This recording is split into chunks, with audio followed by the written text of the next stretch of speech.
Welcome to the Tech Talks Daily Podcast, where you can learn and be inspired by real-world examples of how technology is transforming businesses and reshaping industries in a language everyone can understand. Here is your host, Neil C. Hughes. Welcome back to the Tech Talks Daily Podcast, where every day I speak with tech leaders who share how technology is transforming lives, their work, industry, and even world. And something that occurred to me recently was that 20 years ago, most organisations didn't process the amount of data that exists today. And if we look back, we quickly see that cycle times were longer and most of the data was on premises. So today I wanted to explore that a little bit and talk about the emerging high growth in artificial intelligence and machine learning market, the emerging role of the CDO, and also the critical role of storage in these successful AI initiatives that we're seeing all businesses chase after at the moment. And I found the perfect guest to talk about all this and much more. And his name is Ken, and he's from Weka. And Weka are on a mission to solve those big storage problems, which they believe requires a totally fresh approach to manage the scale and performance of emerging applications and help businesses innovate faster and solve previously unsolvable problems. But we have lots to talk about, so I'm not going to give you no spoilers. Buckle up and hold on tight so I can beam your ears all the way to California, where Ken is waiting to speak with us right now. So a massive warm welcome to the show. Can you tell the listeners a little about who you are and what you do? Yeah, hi, Neil. Thank you. Longtime watcher, first time chance to be out here. So pleasure to be on the show. Ken Grohe. I've been in technology now between storage, SaaS, and security and productivity for the last 33 years. I am the president and CRO of a company called Weka. If you haven't heard of Weka, you certainly will. It's short for Weka, which is 10 to the 30th power.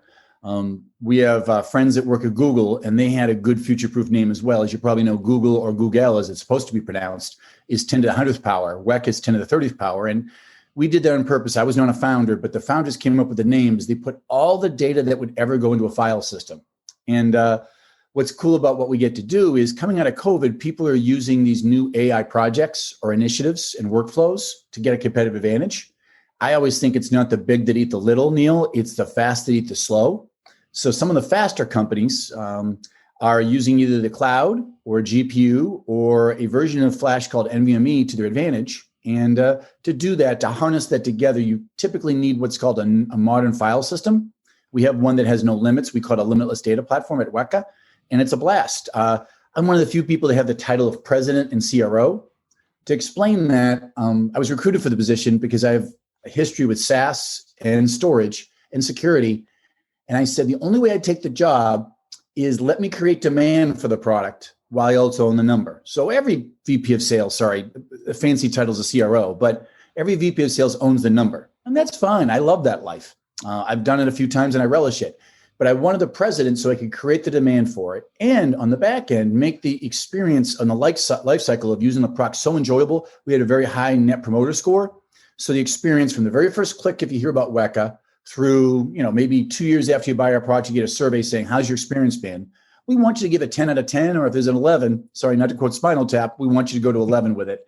And I'm in charge, my group's in charge of doing that to the best of our abilities. But thank you for the question.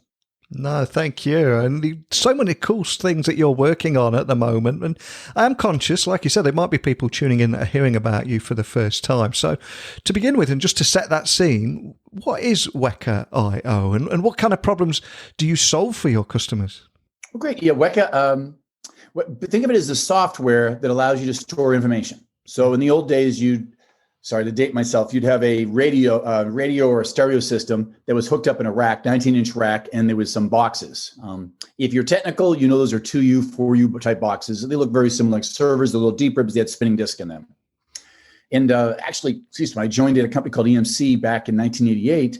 That was the business of selling external storage. Believe it or not, at one point, storage used to be in the server, or they used to call it then the actual client as part of it. But when you went outside, as far as a different storage environment, you were buying external storage frames all the time. What Weka does is we create a file system, which is nothing more than software, which is a way to store your information. And it allows you to use that on a storage server, meaning if you buy it from Hewlett Packard, you buy it from Dell, you buy it from Hitachi, whoever you're buying your traditional on-premises, or if you use the cloud, let's say AWS, you can go to Marketplace and buy our product and in 3 clicks be using it. It's basically software that allows you to more efficiently and fast run your information in a parallelized fashion. The example would be is let's say you and I had to do a paper and we had 3 friends to help us on. You probably wouldn't, and I'm sorry not to use proper nouns of advantage, but you probably wouldn't use Microsoft Word. Because if you did, you'd have to do the work, then send it to me, I'd send it to Sue, Sue would send it to Annie, she'd send it back to you, and we'd all be frustrated that we all can be working together collaboratively. People, especially, I have 3 daughters that are younger, they're like, Dad, you're crazy, you gotta use Google Docs. Well, of course we use Google Docs at work because everyone can work collaboratively and you don't override anybody else. And overall, the work product of the 4 people that are doing this is much, much better. That's what a parallel file system does. So we bring parallelism or modernization to a file system, and that's what Weka does. The big problems we work on, without naming the names of who buys from us, because sometimes we have to have that protected by an NDA, and we respect that. But at its best, it's the largest autonomous vehicle company owned by the richest person in the world, or at least majority shareholder, who is our biggest customer, and they run a semi-autonomous vehicle, and they're desperately trying to go to an autonomous vehicle. And they use this for modeling, and you might say, what the heck is modeling? Well, before us, they used another product, and it took them, unfortunately, 2 weeks. So about 80 hours to do their modeling. Now it takes us less than 4 hours. What does that mean? It allows that car, that particular vehicle, to be rated by J.D. Power as the safest on the road. And if you don't have your hand on the wheel and you're going down the road and all of a sudden a skunk goes out in front of you, it swerves around it. Or there's a detour, it can find out if the detour or the yield is a better way to do it. All the time, the 220 sensors on that vehicle are going up to a satellite. We're running that in the data center for them the fastest possible and safe as possible. So autonomous vehicles are a big move for us. Number 2, you and I were talking before about COVID.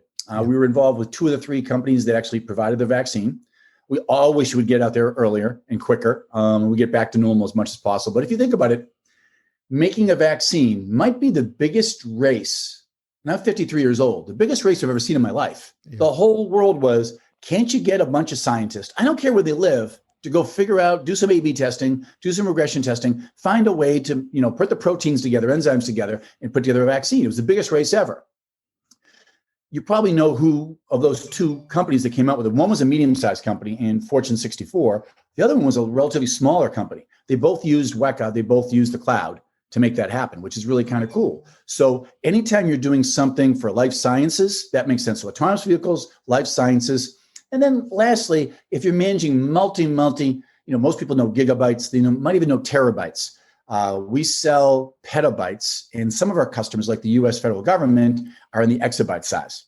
So if you do voluminous amounts of data, huge amounts of data, you need to be able to manage them so you don't hire people for every, say, 100 terabytes. One of our biggest customers, and you said you were 2 hours outside of London, one of our biggest customers is Genomics England. Yeah. They actually were very, very helpful. They were the ones who were the first ones to publicly say, Neil, that they wanted to get to 5 million human genomes by the year of 2023. And they were funded for that, and they did, they're pursuing that.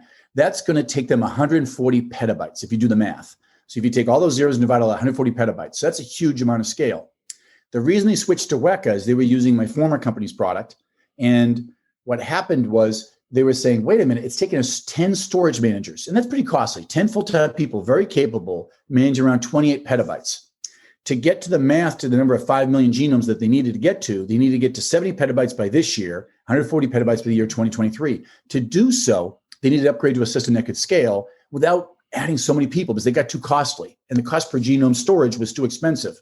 So they upgraded to Weka. The cost per storage per genome went from 52 pounds to 2 pounds.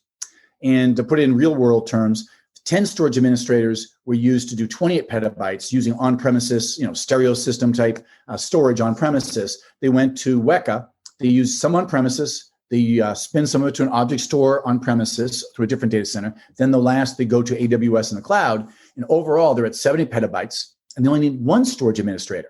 So they were able to give different jobs that were more off the record, kind of proactive for those other 9 storage managers, Neil. And then those people are now working on development and grabbing new revenues, not just managing and babysitting the storage. And ironically, you can look this up online. They're very public with us. But Genomics England, because of COVID, if you're going to do all those genomes, pivoted their business. And many companies had to pivot their business. Look, you're probably wearing T-shirts more often because of COVID. I'm probably wearing shorts more often at work than I normally would. But everyone had to pivot their business. What Genomics England did is like, wait a minute, we have all this information. We're one of the largest data lakes in the world.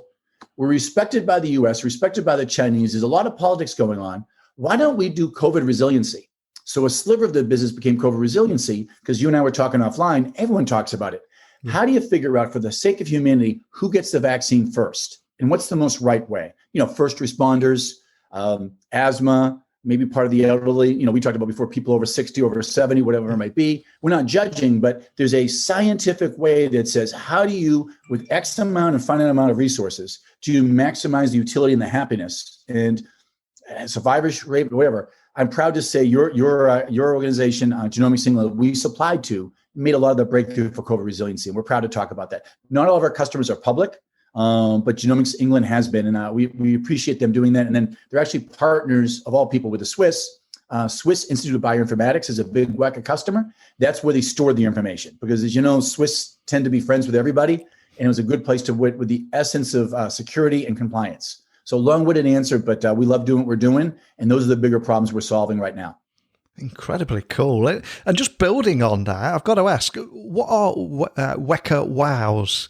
Quite a mouthful. Try saying that quickly, but could you expand on that for me? Well, thank you. Yes. It's kind of neat. A Weka WOW is kind of an aha moment our customer has. Yeah. So I'll go back to those exact same examples. Let's say you're in charge of autonomous driving for that company that does autonomous driving vehicles. And you're in charge of training. Your Weka WOW would be, you put it in, almost every storage company would want to have their business. I won't say all their names, but every storage company would want to have their business. Who wouldn't? It's the world's richest person. So they do a bake-off between all the different places. And one of their current situation was, wow, if we could go from our training modules from 80 hours to, say, less than a day, and we got down to 4 hours, it would allow us to move it from semi-autonomous vehicles to autonomous vehicles. By doing that, you could then have trucking. And in the United States, I know you're overseas, but on the other side of the pond, but in the States, we had huge supply chain issues. You probably saw, unfortunately, toilet paper for the beginning of COVID was a problem for us in the United States. It really wasn't as bad, but it sold a lot of magazines, was in the paper news a lot. My point being is Tesla, actually, you probably know, has invested in actually incorporating automated trucking. So imagine driverless trucking going east to west typically, or north and south, to actually bring the supply chain out there. They were able to do that from the advancements as part of it. So that was their Weka WOW. In the case of Genomics England, they're like, wait a minute, we told the world we're going to get to 5 million genomes by the year of 2023. Do we restate that? And then the people who are our benefactors feel disappointed, or do we switch vendors and make it happen? That's their Weka WOW. And then more applicable, there's a couple of companies that say like, well, can we get, some of the pharmaceutical companies in the United States may not be the Fortune 50. And one of them in particular was, who came up with a vaccine, was not a household name until now. And how can they find a way to use technology to catch up with the big people? They may not be 80 billion in size or 70 billion in size, but they could still be the ones if they act fast enough. Like I said before, sometimes it's not the big that eat the little, it's the fast that eat the slow. One of those companies, and I'm from Boston, I'm glad to say it was somewhere in that area, basically said, if we put all the latest advanced technology and allow all the scientists from no matter where they are or what time of the day it is, and some people work very late, some people work very early, and let them collaborate real time, we can beat the big guys. And it's not just a life sciences company or a autonomous vehicle company. You can do your own Weka WOW.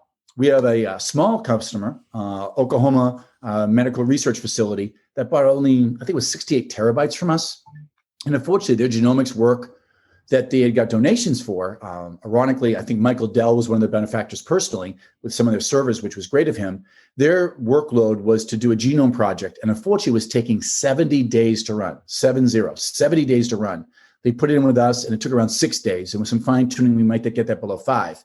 Their Weka WOW is now they get everything done in a week and a half versus, a couple calendar months. So the Weka WOW is the aha moment when you say, now I get it. It's the business outcome, whether you be on the commercial side, capitalistic side, or life sciences side. It's the aha moment when you realize you've made a material impact and the business outcome is better, and you're upgrading the modern technology, whether it be GPUs, whether it be NVMe flash or a parallel file system in the case of Weka, you've made it happen for your company. Does that help? Yeah, absolutely. And you mentioned a couple of times there about the trend of automation. And the other big trend for businesses, of course, is artificial intelligence. So I'd love to try and join up the dots here as well. So can you tell me a little bit more about the critical role that storage has in successful AI initiatives? Because there's so many businesses chasing those initiatives right now. And I think it's such a big topic.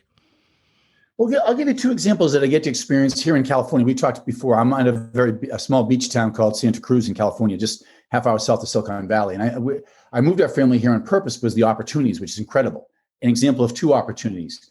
Once a month, I go to the grocery store. It says Whole Foods on the outside, but once a month, it turns its outside sign to Amazon Go.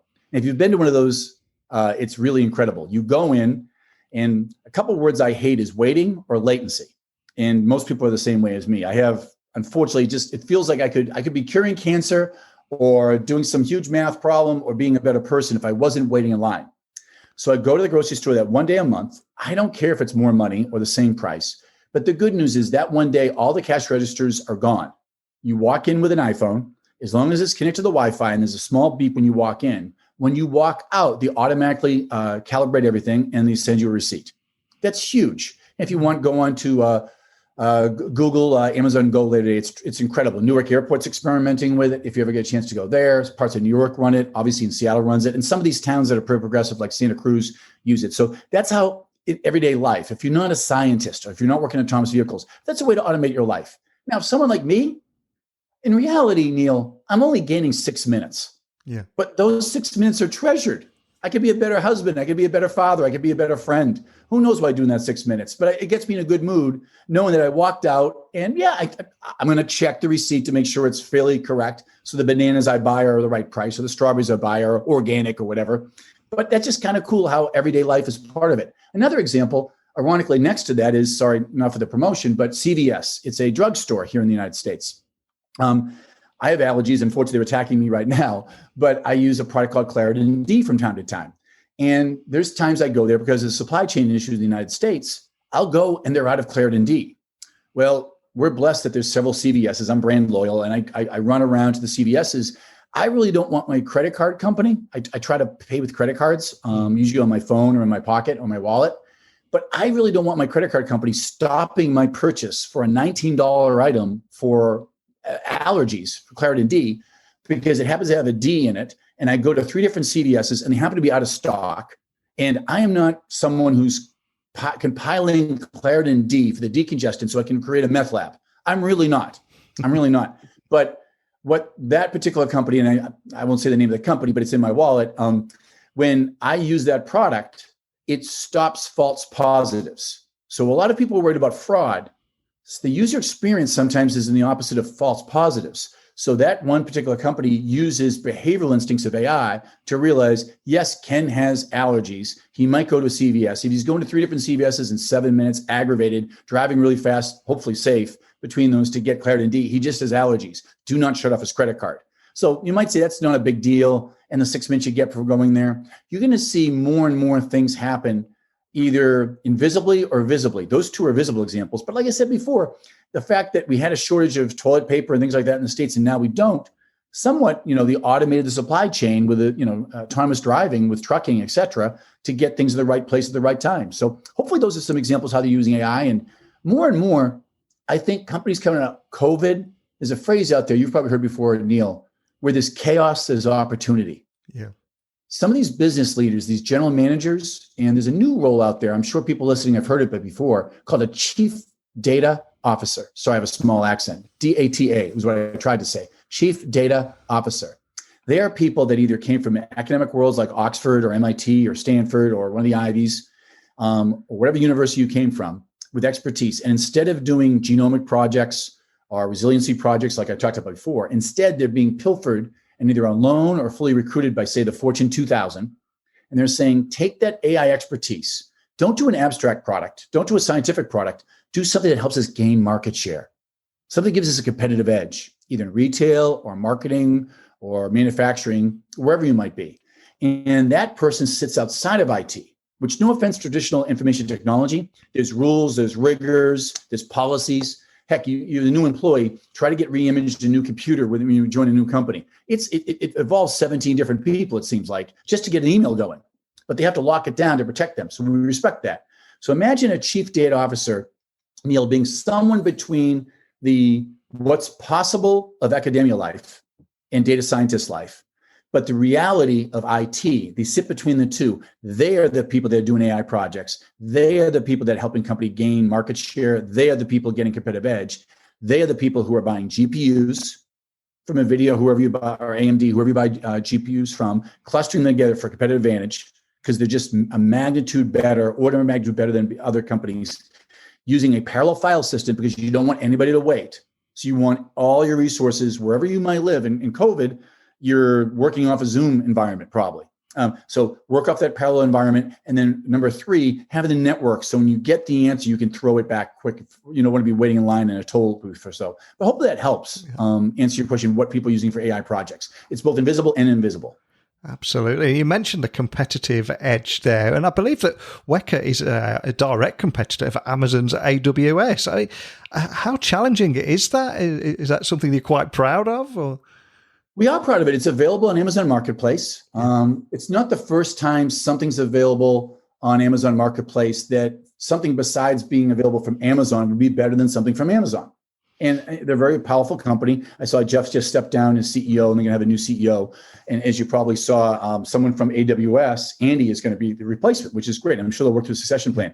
But to answer your question directly, yes, Amazon has a solution that's available. Sorry, to give it another example. Here in the United States, Ford is a popular vehicle that's out there. You might buy a Ford car, and Ford actually had tires at one point. That doesn't mean you buy Ford tires. You buy Goodyear tires or Michelin tires. You buy on best of breed for what's out there. Some people just specialize on that. So when you go to Amazon, they do have a native file system. It's okay.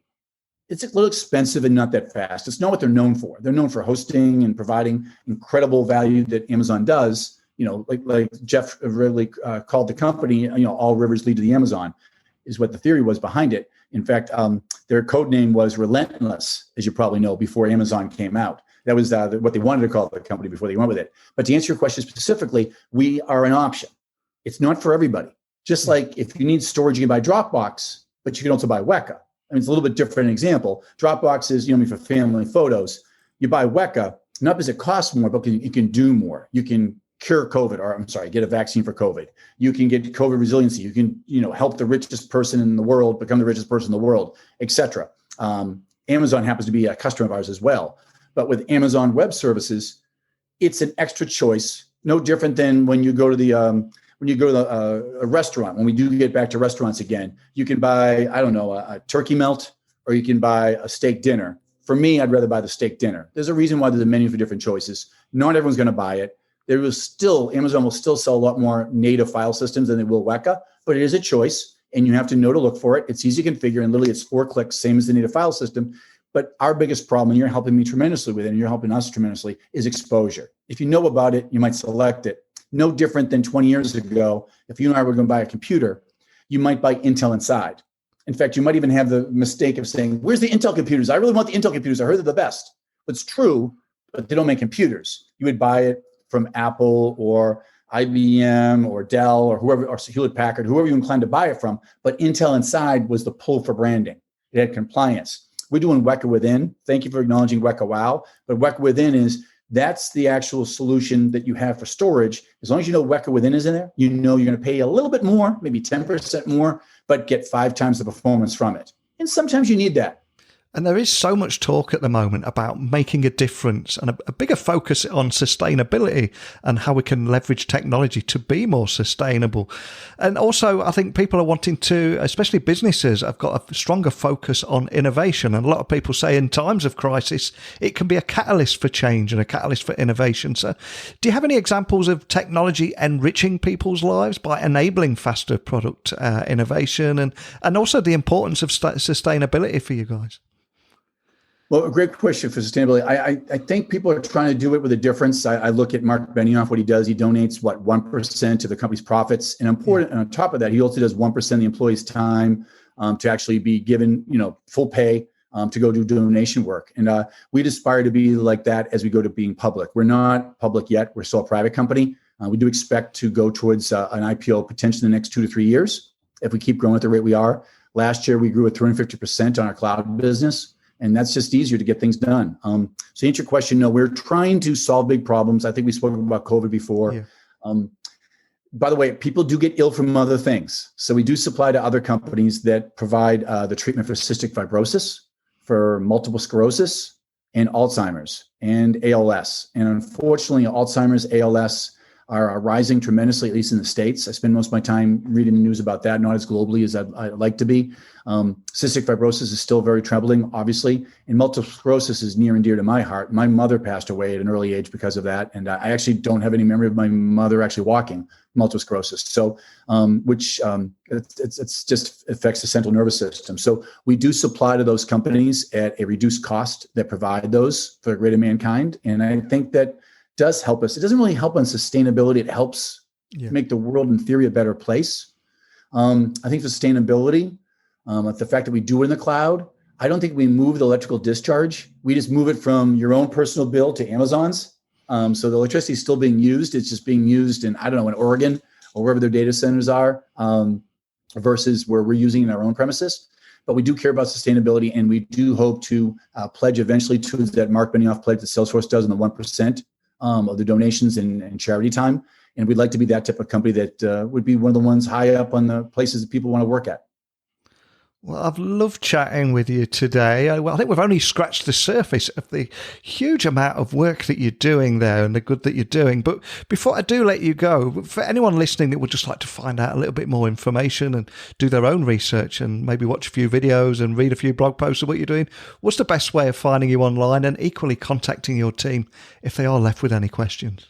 Well, Neil, thank you. That was very nice of you. www.weka.io, weka.io.